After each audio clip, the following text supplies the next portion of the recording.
Good to see everybody. Happy Wednesday, and thanks for having me. I just want to, on behalf of our Board of Education and our staff, welcome you to this first middle school symposium.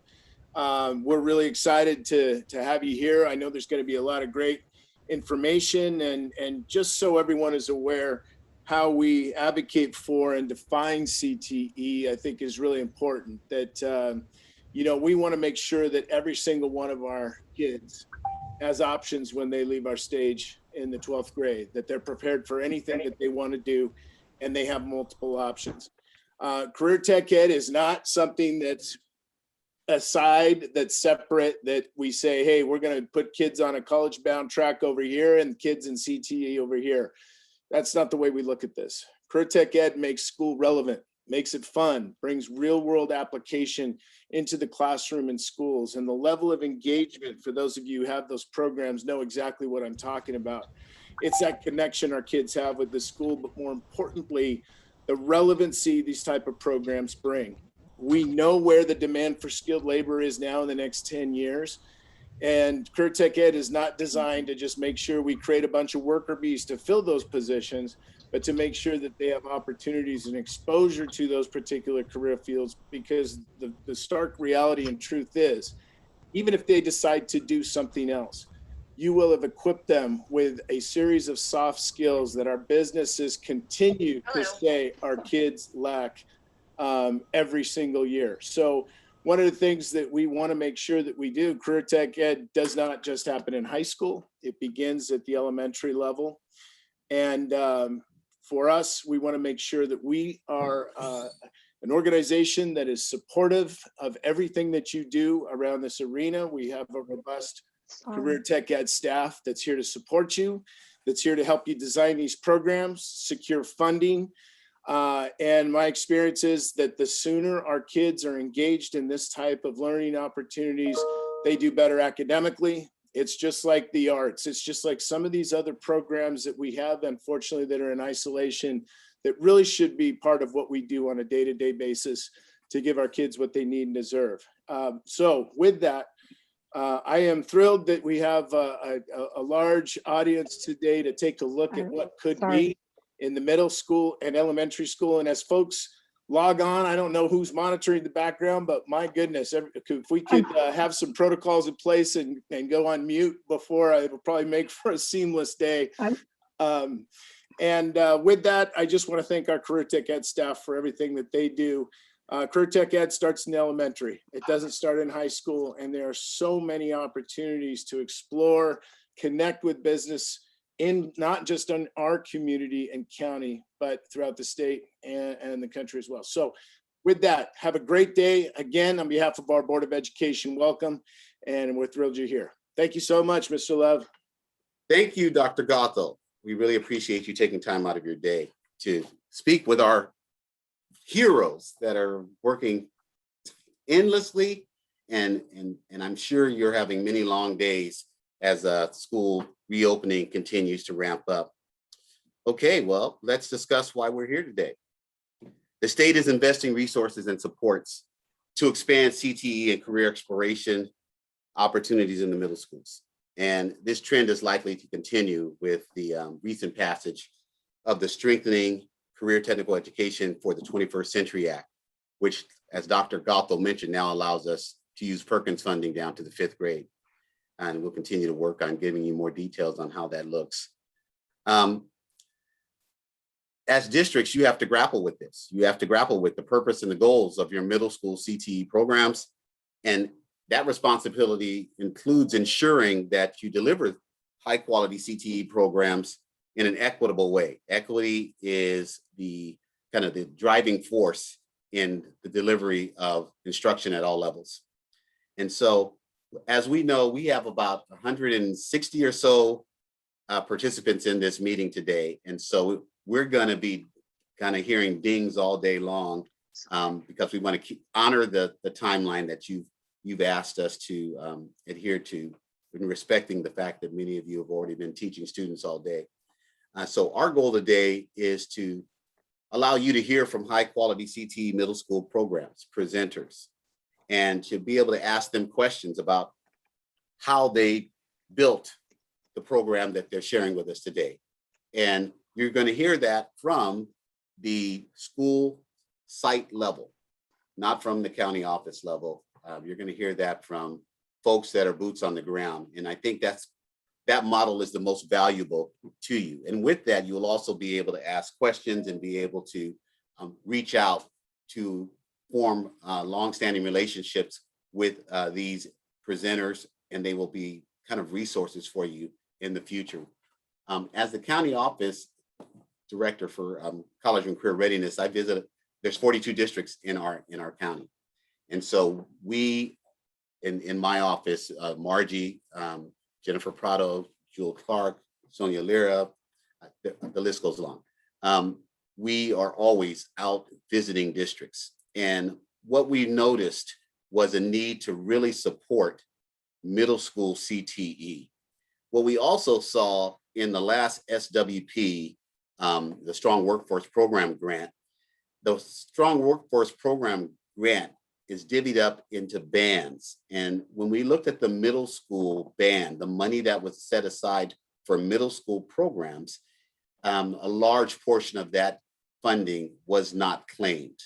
And so our goal is to try and increase the number of K-8 programs to engage and to develop. And if they already have a program, to expand their high quality CTE middle school program. So that's one of our regional goals. Many of you that are attending today are looking at your particular district or your particular school site, and you're looking for examples, you're looking for opportunities to engage with folks that are already providing middle school instruction in CTE, and you want to see, okay, what's the next level? How do we get to the platinum level of providing a program? And so today, that's what we are hoping to achieve by providing this first annual high quality CTE middle school program event. So we're early. We're at about, what, 1:38? And so our first session will start at about, Margie, was it 2 o'clock, 1:55? Yeah, we scheduled the opening till 1:55. So the first session begins at 2. And I haven't heard any more dings. Are we at? Well, thank goodness Jewel figured it out for me. I apologize for that. I'll have to send Dr. Gothold. Okay, I still see our participant numbers going up. So I will tell you, I was a CTE student. So since I do have a few minutes, I'll tell you a story. I was a CTE student, typical 9th grade student taking typical elective classes, wood shop, metal shop, all of that stuff in the 70s. I know I don't look like I'm in the 70s now. Okay, so in the 70s. And in that, I really enjoyed working with those instructors. So when I got to high school, I continued taking CTE courses. Once I finished high school, I went to City College, community college, and continued in the machine shop pathway and started working in machine shops for the next 10 years. I didn't come into education until I was 30. And so I worked in industry forever and a day. But what I do remember was that the only part of my school day, other than sports, that I engaged in, actively participated in at a high level, where I had a level of difficulty that I was willing and motivated to continue to pursue to get to that finish line, was in my CTE classes and in sports. I don't remember my English class. I don't remember my math class. I don't remember my history classes. I remember my CTE classes. And so I know that there's a band of students that are engaged in school because of the active participation and the experiences that they have in their career technical education courses. So later on, I went ahead and came back to the high school and started working as an instructional aide in that same CTE class, finished out the community college, transferred to LA because San Diego State stopped their industrial arts program. And I went up to Cal State LA, finished the program, and then started teaching in Long Beach. And I started teaching, obviously, CTE classes, even though I did get a single subject in industrial arts. In that, I was always amazed at how many times I would have instructors on my campus, English teachers, math teachers, history teachers, send their worst students to me because they couldn't somehow function in their core classes. And yet they give me these students, and I'm going to give them, tools that require 220, electricity, and they're going to be working with saws, and they're going to be working with welding.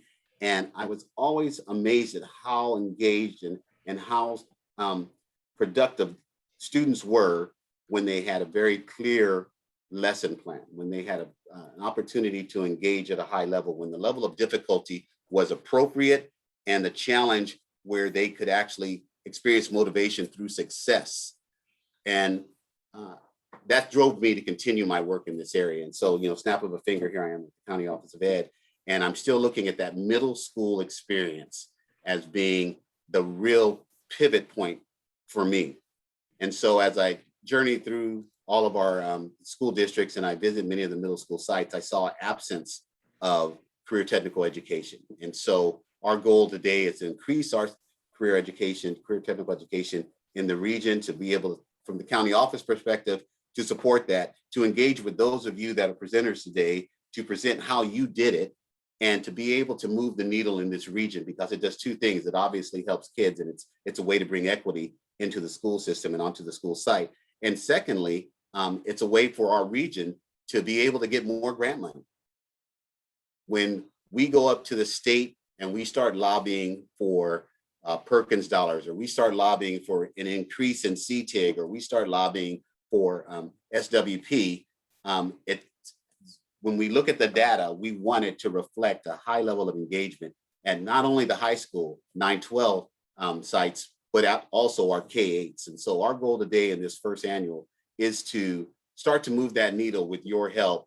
And whatever you need from the County Office of Education, we are here to support you, whether it's help with grants, whether it's help with developing programs, whether it's help with credentialing, whether it's help with marketing and outreach. That's our goal, is to help create templates for you that are doable, that are digestible, so that you can continue to move the needle in presenting your middle school CTE programs to your community. So with that said, I don't know what time we're at, Margie, but I believe we can start to transition. Yeah, we'll have a little bit of time in between.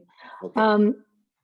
So I think you all received the registration. Get this out of the way. So here are the sessions for today. And as you can see, there are 3 that run simultaneously. And very simple, just click on the Zoom link at the end of the row. That will access you into the session. So pretty low tech, which is my speed. So pretty straightforward, and has a nice description and the presenters. And all sessions will be recorded, and the slide deck and the recordings will be provided to all registered attendees at the end of the day, and it'll give us a little bit to get it all organized, and we'll add it to this schedule. We'll have a couple of columns here at the end that will provide you the links to the slide decks and the PowerPoints. And I know Al said that Dr. Gothold is a true champion of CT, and he's advocating with a variety of other superintendents for resources in the region to sustain CTE and to grow programs. So he is a real champion, and there's a movement to ensure that CTE isn't a program that we every year, go through the same thing. Are we going to have enough money? Are we going to be able to sustain our programming and our teachers? So he is there on the front line advocating for us. So I just wanted to throw my, 2 cents in on that as well. So I think we've gotten all the key things around, how to access your sessions. So unless there are any huge bits team that we missed, I think you all are good to go. So you've got a little bit of time in between. Grab yourself a drink, a snack, and we'll see you hopefully at the end of the day. We do have an opportunity for you all to network with each other. We've got a little 30-minute window there. If there was something that you heard or someone you want to connect with. And all of the presenters and their slide decks do have their contact information. And so that might give you an opportunity to connect with them as well.